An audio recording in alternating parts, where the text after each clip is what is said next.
अस्सलाम वालेकुम पाकिस्तान, हमीद नकीबी आपकी खिदमत में हाजिर है। नाजरीन, आज हम बात करने जा रहे हैं उस फिल्म की जिसने पूरे इंटरनेट को हिला कर रख दिया है। धुरंधर एक बॉलीवुड फिल्म, मगर जिसकी कहानी कराची के दिल में मौजूद लियारी, इसकी खून में डूबी हुई गलियों और पाकिस्तान के बदनाम ज़माना डॉन रहमान डकैत से जुड़ती है।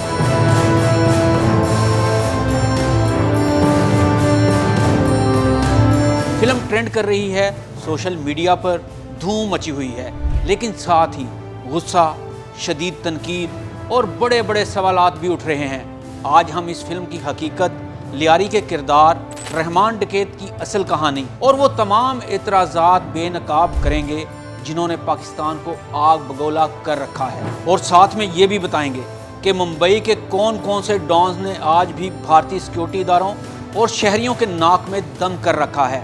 भारत ने मुंबई के बड़े बड़े डॉन को छोड़कर पाकिस्तान के रहमान डकैत पर ही क्यों ये फिल्म बनाई। तो आइए पर्दा उठाते हैं पसे पर्दा हकाइक से। कराची का कदीम तरीन इलाका लियारी, जो कभी बॉक्सिंग, कल्चर और मौसीकी की पहचान था, एक वक्त ऐसा आया जब पूरी दुनिया इसे पाकिस्तान का वाइल्ड वेस्ट कहने लगी। 8 साल 10 साल पूरा इलाका गोलियों की आवाज़ों से गूंजता रहा। लियारी की गलियों पर राज पुलिस का नहीं, डकैतों और गैंगस्टर्स का था। भत्ता, कत्ल, मंशियात, अगवा रोज का मामूल। और इन गैंगस्टर्स में सबसे ताकतवर नाम उभर कर सामने आया रहमान डकैत का। जी हाँ, रहमान डकैत, एक शख्स जिसने लियारी के खौफ, सियासत और बदअमनी को अपना हथियार बनाया। वो इस हद तक जालिम था कि दुश्मनों के सरों से फुटबॉल खेलने की कहानियां भी सुनाई जाती हैं। पुलिस रिपोर्ट्स में इस पर 100 से ज़ायद कत्ल का इल्ज़ाम था। इसका नेटवर्क, इसकी फौज, इसके कारिंदे, पूरा लियारी इसकी गिरफ्त में था।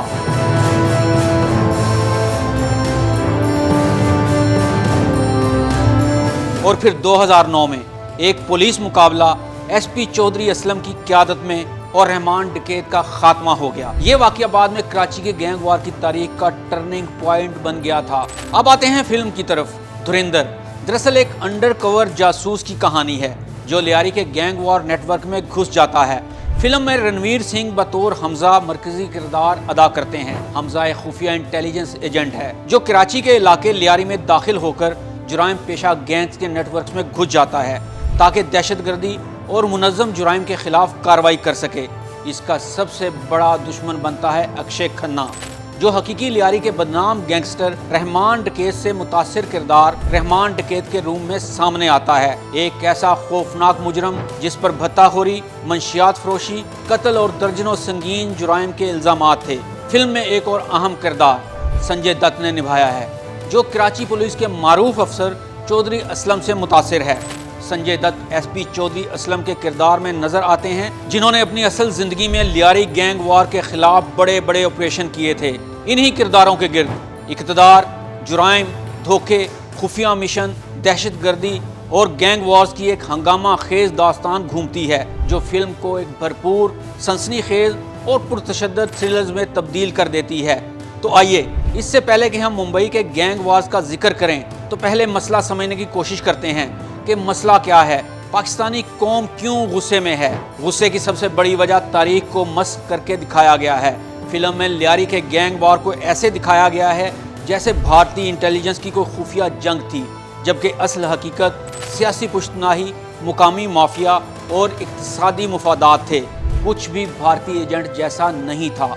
रहमान डकैत को फिल्म में ऐसे पेश किया गया जैसे वो कोई आलमी सतह का दहशतगर्द था जिसके पीछे राल लगी हुई थी, जबकि हकीकत में वो मुकामी सतह का क्रिमिनल था जिससे लड़ाई सिर्फ कराची पुलिस और चौधरी असलम के यूनिट्स की थी। चौधरी असलम की किरदार कुशी की गई, जो बहुत ज्यादा तनकीद का निशाना बनी। फिल्म इनका नाम नहीं लिया गया, ना ही इनकी कार्रवाई दिखाई गई, जबकि गैंग वार को खत्म करने में इनका रोल तारीखी अहमियत रखता है।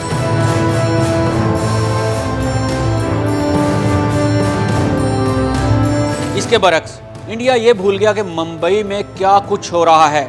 मुंबई की हर गली मोहल्ले में एक गैंगस्टर मौजूद है, और ऐसे बड़े बड़े गैंगस्टर हैं जिसने इंडियन फोर्सेस की नाक में दम कर रखा है। मुंबई के अंडरवर्ल्ड की तारीख एक पेचीदा और खौफनाक हकीकत है, जहां गैंगवार, भत्ताखोरी, मंशियात की स्मगलिंग और रियल एस्टेट के खिलाफ सरगर्म गैंग्स ने शहर के कई हिस्सों को दहला दिया है।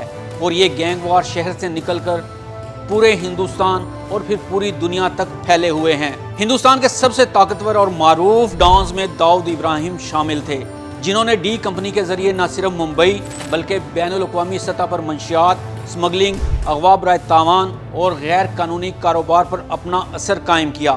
اس سے پہلے حاجی مستان نے 1960 اور 70 کی دہائی میں ممبئی کی اسمگلنگ اور غیر قانونی مالیاتی نیٹ ورک کو مضبوط کیا اور فلم انڈسٹری میں اثر و رسوخ قائم کیا۔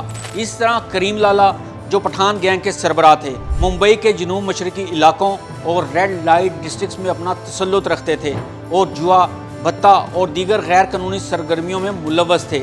بعد میں چھوٹا راجن نے داؤد ابراہیم کی اتحادی کے طور پر کام کیا اور بعد میں الگ ہو کر اپنا گینگ چلایا۔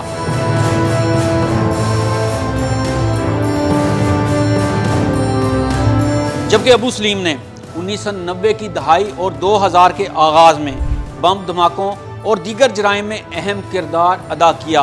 ارون گوالی نے بھی 1980 اور 90 کی دہائی میں طاقتور گینگ ڈان کی حیثیت سے کام کیا اور بعد میں سیاست میں بھی قدم رکھا۔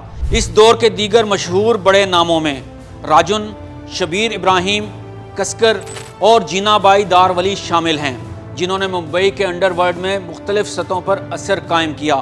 ان تمام گینگسٹر نے ممبئی کے تاجروں، بلڈرز، بیوروکریٹس اور فلم سازوں کے لیے خوف کا ماحول قائم کیا اور شہر کے کچھ حصوں کو قانونی اور سماجی نظم و ضبط سے دور کر دیا۔ ان کے آپریشنز نے صرف مقامی گینگ وار نہیں بلکہ بین الاقوامی سطح پر منشیات اور دہشت گردی کے نیٹ ورکس کو بھی متاثر کیا، جس کے باعث ممبئی کی تاریخ میں یہ دور انتہائی اہم اور سنسنی خیز قرار دیا جاتا ہے۔ لہٰذا ہندوستان کے لیاری پر بنائی گئی فلم نے ثابت کر دیا کہ ہندوستان ایک تنگ نظر اور تعصب زدہ قوم ہے، کیونکہ جو کچھ ممبئی میں آج بھی ہو رہا ہے، لیاری اس کا 5% بھی نہیں ہے۔ فلم دھرندر میں لیاری کو مکمل طور پر گینگ وار اور تشدد کا گڑھ دکھایا گیا ہے، جبکہ حقیقت میں یہ محلہ کراچی کا ثقافتی ورثہ ہے، جہاں موسیقی، کھیل، محنت کش طبقہ اور روایات کی ایک جیتی جاگتی تاریخ موجود ہے۔ فلم میں رحمان ڈکیت کا کردار ایک طاقتور اور خطرناک گینگسٹر کے طور پر دکھایا گیا ہے، مگر اس کی عکاسی ایک جانب بیانیے پر مبنی ہے، جس میں مقامی کمیونٹی، پولیس کے پروفیشنل آپریشنز اور شہری زندگی کے مثبت پہلو نظر انداز کیے گئے ہیں۔ کراچی کے سیکیورٹی ادارے، چاہے وہ پولیس ہوں یا رینجرز، انہوں نے حقیقی آپریشنز میں جرائم کے خلاف کامیاب کارروائیاں کی ہیں، جنہیں فلم میں پوری طرح دکھایا ہی نہیں گیا۔ یوں ممبئی کے ماضی کی سنسنی خیز وار کہانی اور لیاری کی حقیقی زندگی کے درمیان فرق واضح ہے۔ ممبئی میں بڑے بین الاقوامی سطح کے مافیا اور گینگسٹر موجود تھے، جنہوں نے پورے شہر اور یہاں کے کاروبار، ریئل اسٹیٹ اور فلم انڈسٹری کو ہلا دیا، جبکہ لیاری میں جرائم مقامی نوعیت کے تھے اور شہر کی ثقافت اور عوامی زندگی کو مکمل طور پر بیان نہیں کرتے۔ لہٰذا بطور پاکستانی یہ کہنا ضروری ہے کہ دھرندر صرف ایک فلم ہے۔ اصل لیاری دیکھنے کے لیے وہاں خود آنا ہوگا، کیونکہ زمین پر چلتے ہوئے مقامی ثقافت، محنت کش لوگ، موسیقی اور تاریخ، وہ سب کچھ دکھاتے ہیں جو کسی فلم یا پردے پر مکمل طور پر نہیں آ سکتا۔ تو آئیے اب جانتے ہیں کہ لیاری اور رحمان ڈکیت پر فلم بنانے کے پیچھے اصل مقاصد کیا ہیں۔ ایک بھارتی فلم ساز اچانک کراچی کے گینگ وار میں دلچسپی کیوں لیتا ہے؟ کیا یہ تنقید ہے، پروپیگنڈا ہے، کہانی کا کھینچ تان ہے یا صرف ایک بڑا فلمی کاروبار؟ پاکستانی تجزیہ کار کہتے ہیں فلم میں حقیقت فکشن کے نیچے دب گئی ہے اور یہی اصل خطرہ ہے۔ ناظرین، لیاری کی کہانی، رحمان ڈکیت کی کہانی، چودھری اسلم اور کراچی پولیس کی جنگ، یہ سب اصل حقیقتیں ہیں، لیکن فلم میں یہ حقیقتیں کبھی سچ کے مطابق دکھائی ہی نہیں گئیں۔ دھرندر نے شائقین کو تفریح تو دی، مگر ساتھ ایک جنگ چھیڑ دی۔ کہانی کس کی، حقیقت کس کی، اور کراچی کی نمائندگی واقعی کس طرح ہونی چاہیے تھی؟ کمنٹ میں ہمیں ضرور بتائیے گا۔ آپ کے مطابق کیا یہ فلم حقیقت کے قریب ہے یا کراچی کو صرف خوف کے ذریعے بیچا جا رہا ہے؟ امین عقیبی کو اجازت دیجیے۔ اللہ حافظ۔